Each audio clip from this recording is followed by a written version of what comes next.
Well, up next on World Business Today, you may not have heard of it, but some say Bilderberg is secretly trying to take over the world.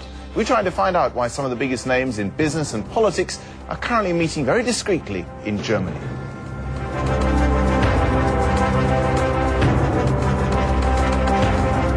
Conspiracy or cozy talking shop? The Bilderberg Group is meeting in South Germany this week, at least according to the Financial Times, which says a group of powerful men and women will debate the future of the world. The paper says the steering committee of Bilderberg includes Deutsche Bank boss Josef Ackermann, Nokia CEO Jorma Ollila, Daimler Chrysler's Jürgen Schrempp, and outgoing World Bank President James Wolfensohn. I asked John Ronson, who has written about Bilderberg, what it really is. Bilderberg is a meeting of powerful centrist industrialists and politicians. They always meet in secret once a year in a five-star hotel with golfing facilities, and they've taken on the image for conspiracy theorists of the fabled shadowy cabal that secretly rules the world. Are they?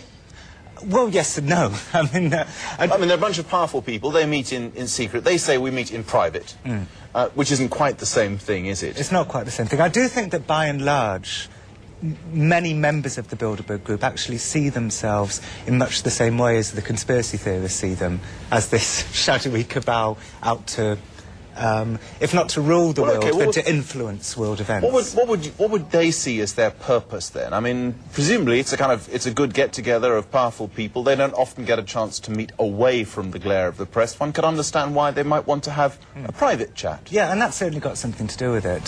They see themselves as wise globalist centrists. They were set up post the Second World War by people like Dennis Healey, David Rockefeller and various others. And there's a degree of idealism there, isn't there? They didn't want to go to war again. I mean... Oh, absolutely. Is that a sinister conspiracy? Well, I mean, it depends what side of the political spectrum you sit on. And you know, many of the anti-Bilderberg conspiracists are right-wingers who see themselves as twigs in a tidal wave of globalisation. They see themselves as nationalists. And they think the idea of a world government, which is what Bilderberg is into, by and large, the idea of a one-world community, a new world order.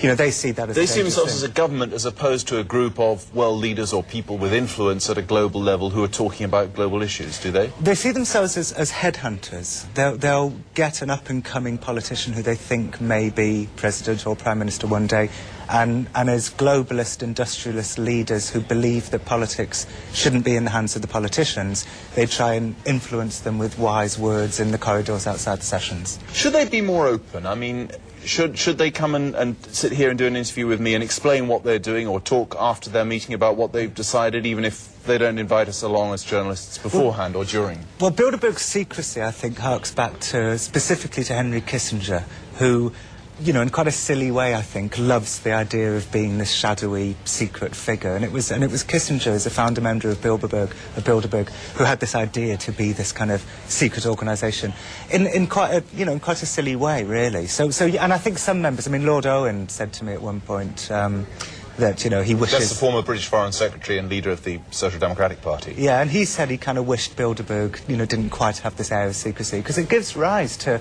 tremendous conspiracy theories. John Ronson there, who's written about Bilderberg in a book called Them, Adventures with Extremists.